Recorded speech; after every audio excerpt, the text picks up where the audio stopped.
Welcome to the Old Dogs REI Network, where cash flow is king. Real estate investing, the means, so you can enjoy your retirement dreams. This is the show where we cut right to the chase. No sales pitch, no long monologues, just simple how-to real estate investing advice, so you can earn the passive income you need to enjoy your retirement today.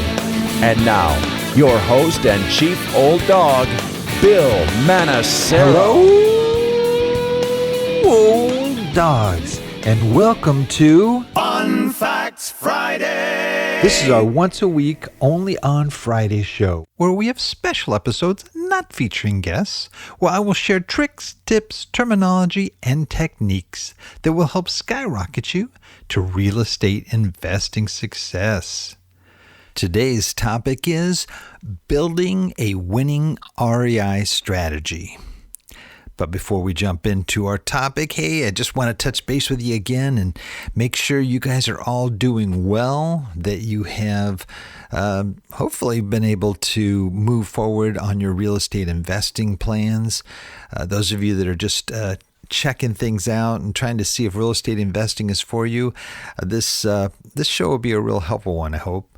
And for those of you that are trucking along and still doing good, making some good purchases or investments, however your real estate investing may be, whether passive or active, I'm hoping that all is going well with you. Well, let's get on to our topic, building a winning REI strategy. Now, this is part of a 10-part series that we're doing on successful real estate investing. And the first show, we kind of just looked at real estate investing as a whole, okay?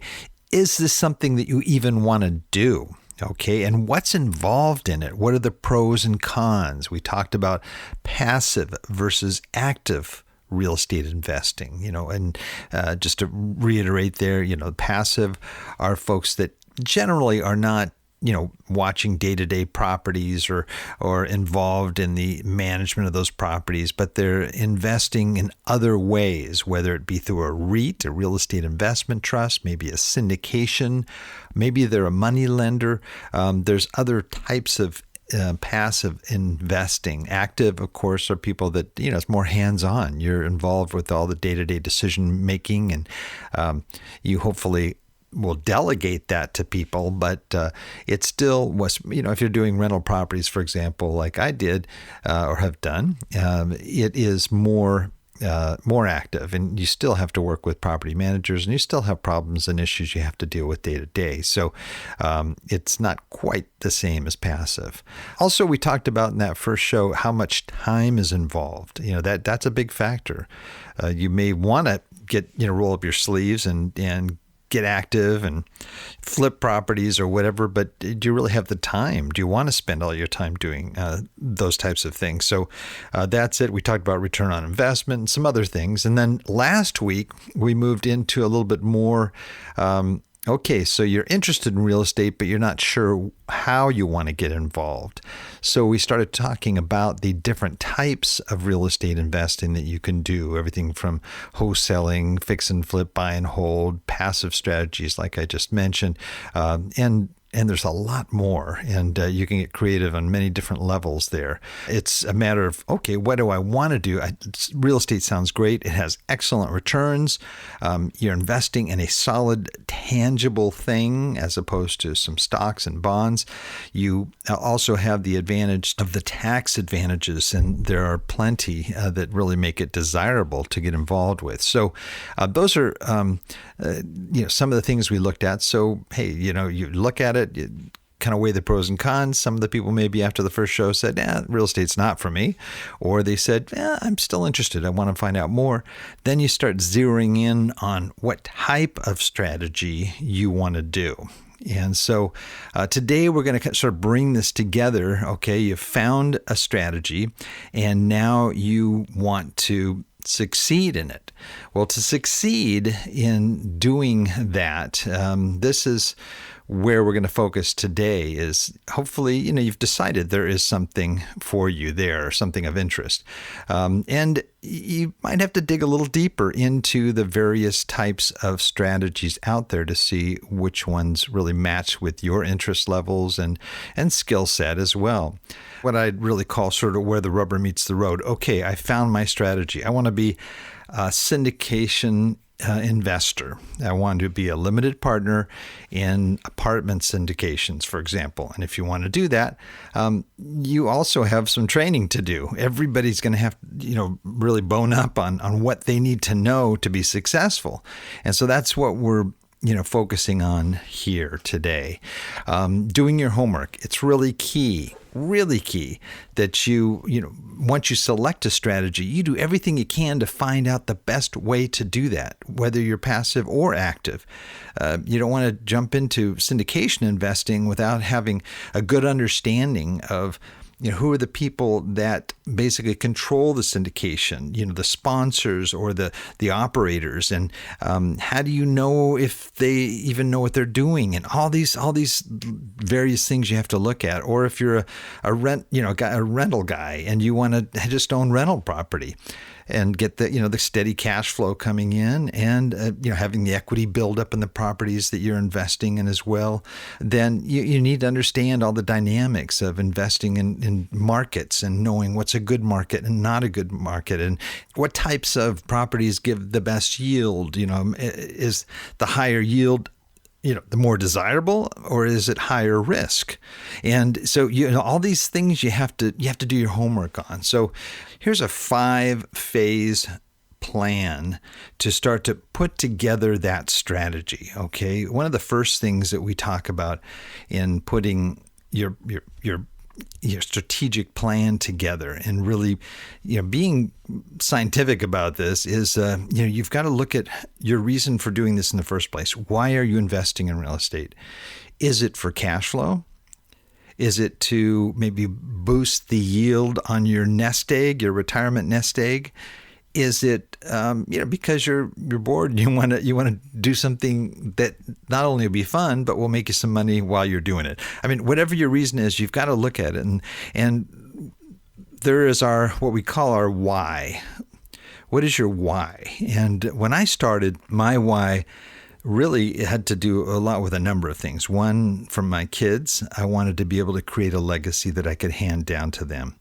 I was living in the mission field. So we weren't, we weren't living the high life. We were, basically out serving, and the Lord provided everything that we needed. But at the same time, I have kids, and kids that are growing up, and some that are getting married, and some are not, and not yet. But I want to be prepared to be able to help them, maybe help them with the purchase of their first house or whatever that may be. And also, we're still involved in Haiti, and we want to be able to see some of the work that we started there, continue to proceed and do well. So these are things that I saw. And when I thought of my why, I saw the face of my daughter, for example, just recently, or at least last summer, getting married in her dream wedding with the man of her dreams, and all this it was just beautiful. It was an amazing, amazing event. And, that I wouldn't have been able to do that if we didn't get involved in real estate investing.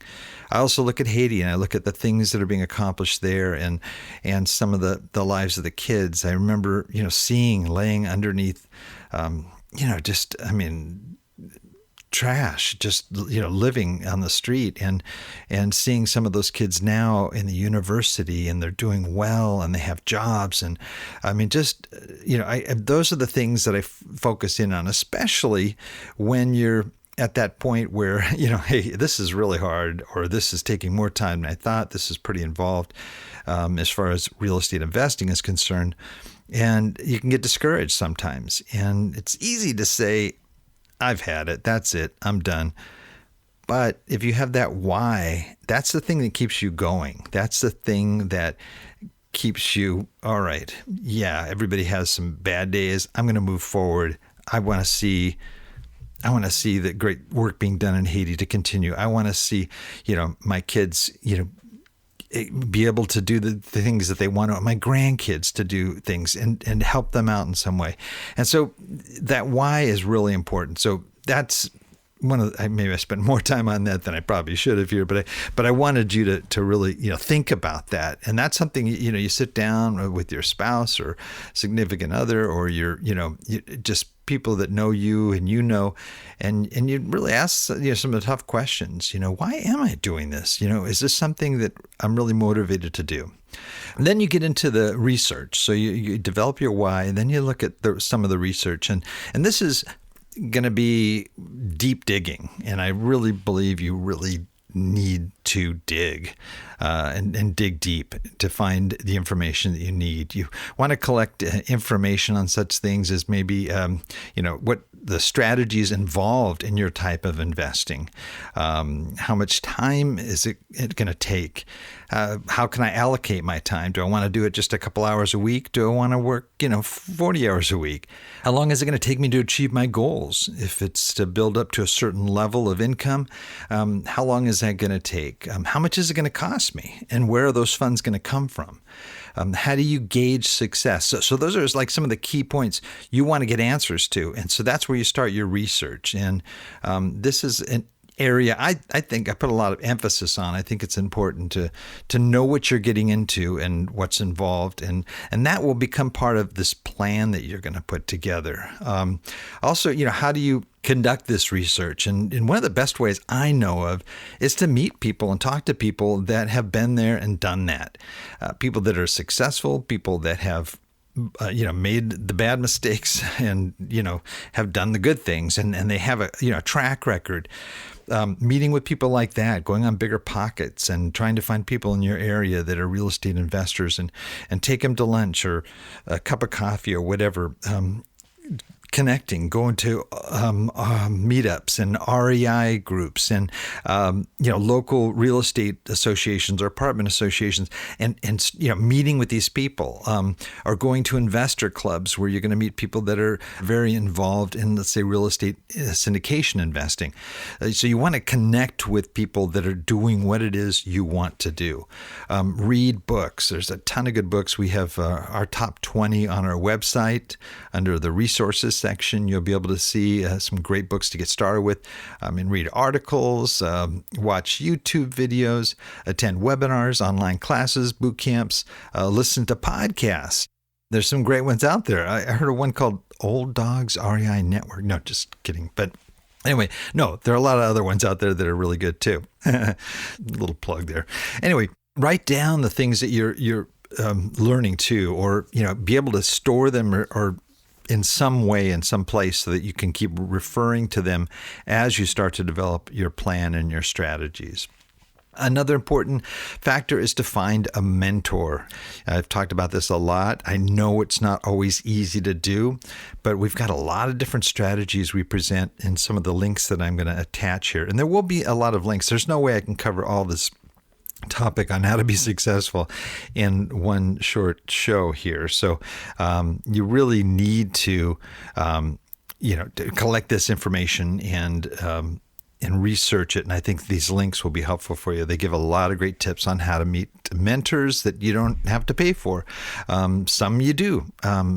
And it doesn't mean that those guys are all bad. There's some great ones that you pay for. I've paid for mentors that were outstanding.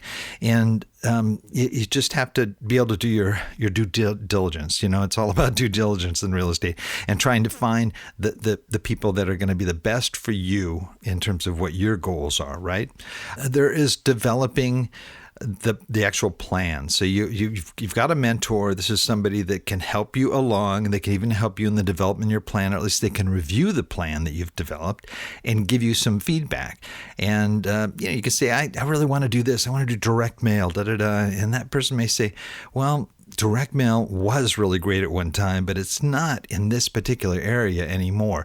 You might want to consider texting. It's just good to have, again, that mentor feedback as you move into the next phase, which is developing a mission and a vision for your real estate company. And it is a company, so you got to take that to heart. If you have a rental property, for example, you should have an LLC, and you want that for asset protection reasons. You also, want it to, because you want to have all of the earnings and everything separate from whatever your other income you have coming in, whether it be Social Security, a pension, or you're still working, whatever it may be. But it's a really good idea to establish it as a separate company. And so just, again, think of your business. What is it? And a mission statement defines the company's business, its objectives, and its approach to reach those objectives. A good mission statement, you would ask yourself questions like, what do we do? And whom do we serve? And how do we serve them? So, if you're selling a product, we have an audience. We have customers, so to speak, out there. Whether it be maybe the person that's managing that investment, or whether it be your own investors that are investing with you, or maybe it's a tenant in one of your apartments, or maybe you're flipping houses and you're trying to help people get out of tough situations and be able to wholesale their house for them or whatever. So there are always people there that are a part of that process that end up generating income for you, right? A vision statement describes the desired future position of that company. So elements of a mission and vision statement are often combined to provide a statement for the company's purposes, goals, and values. But a vision statement looks like this. What are your hopes? This is for the future. You have to think, where do I want this to be? What are my hopes and dreams for the future? What problems am I going to be solving for the greater good? Who and what are we inspiring to change? For example, let's say Tesla. Okay, their mission is to accelerate the world's transition to sustainable energy. Their vision, that was their mission. Their vision is to create the most compelling car company of the 21st century by driving the world's transition to electric vehicles. Why does this work? Well, the word accelerate, for example, has a little dual meaning there, but it's a mission to serve as the driving force behind what Tesla does. By stating, being the best in the century reflects, loftier dreams in the vision. And there's, groups like Airbnb, their mission vision, their mission is belong anywhere. Okay, well, it might be a little strange, but their vision is tapping into the universal human yearning to belong, the desire to feel welcomed, respected, and appreciated for who you are, no matter what you will be. Now, if you've ever run an Airbnb, your goals, you may go, well, that's not exactly my goal is to generate some extra income here from that little house I have in the back. If you want to make it go more and to become a place where you're charging at the top of the scale, there's things you're going to have to do to make it a little different and to differentiate it. And you just want to think a little bit deeper in that. If you had a real estate company called, let's say, South Bay Properties Group, and your mission may be building community in a place you love to call home. Okay, just kind of made this up, so don't judge me here. Anyway, but the vision, providing quality, affordable workforce housing for busy working people where they can enjoy, relax, and be recharged. So, workforce housing is sometimes just real straight on. This is it. This is what you see is what you get. But buying, maybe slightly upgrading or adding a few amenities or something, you can make that a little bit more appealing, for example. This, I think will help you in terms of, getting the mission and vision together as you develop the rest of the plan. You next have to sort of define your goals. Okay, from your mission and vision, you can start to develop, your actual plan. And this is where you describe your goals and how you hope to achieve those goals. And it's going to be different. Maybe it may be just earning a minimum percentage rate return on your investment, or it may be something more involved, like, I want to acquire X number of doors by this date, whatever it may be. You start laying out those goals, and then you're kind of re-engineering. You kind of go backwards, and that's where you develop sort of the plan part of it. With a well-developed strategic plan, you can begin implementing your action plan. Okay, so with each step, you document your results and how the plans are proceeding and record the results. So as you track your results, you can see how your strategies are succeeding. So you put all these goals together, you sort of work backwards and see, okay, if I want to acquire X number of doors, how many doors can I acquire a year? How many can I acquire a month? How many can I, and you're breaking things down. What do I have to do to acquire one rental property? And everything's broken down in the smallest components, so it becomes really clear what you have to do to reach that goal, okay? So as you start to work the plan and you start to actually go through and implement it, whether let's say you're doing direct mail, maybe you're contacting brokers and trying to establish relationships with those brokers so that they can refer you great off-market deals, whatever it is, that's part of that plan, and you're implementing it. Maybe it's call, 10 brokers a week, or maybe it's sending out 1,000 direct mailers each month. So all these things are going to work together, and you're going to monitor these things on a regular basis and see how they do. The things that aren't working, you probably are going to set aside, or you're going to look at why they're not working. Maybe it's the way you're doing it, or maybe it's the season that you're doing it. Whatever it may be, you start to look at each strategy individually and each implementation that you do and see what's working, what's not. The things that are working, you might want to expand upon. The things that aren't working, you might want to set it aside, try to figure out what's wrong, and maybe come back to it. But you have to kind of understand the elements, even with direct mail. You can mail and mail and mail to the same list, and it's really sometimes not till the 6th or 7th time that people start recognizing your name and you actually start getting leads.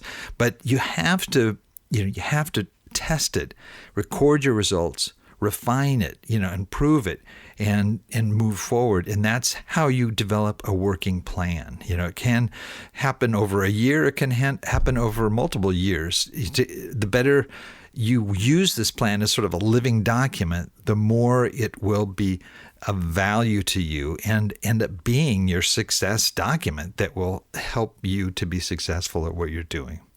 So in summary here, a goal without a plan is just a wish, right? And you got to have a plan. You got to develop it and be serious about it and work on it. The idea, though, is to put that together once you have, again, you've decided what your strategy, your main strategy is going to be. If you're going to be a wholesaler, you're going to want to find out all the information you can about wholesaling and what's most effective, and start meeting with mentors that wholesale, and you go through all the processes, and then you get this document that you end up with that will be a living document that will help grow your business from year to year and help you to achieve your goals. Well, that is it for today, guys. Please note everything I talked about today, and there are a lot of links in the show notes. So I hope you guys will seriously take the time to review those. That will help you to expand upon those 5 key areas we talked about. Everything, of course, can be accessed in our detailed show notes at the Old Dogs REI Network website at olddogsreinetwork.com/blog, and you're going to look for the episode entitled Building a Winning REI Strategy. Well, that's the show for today. Remember, cash flow is king and real estate investing the means. Until next time, keep moving forward, and may God bless. Thank you very much for visiting the Old Dogs REI Network. We would greatly appreciate if you would stop by iTunes and let us know what you think of the show. We would love if you could subscribe to the podcast, give us a 5-star rating, and write a review.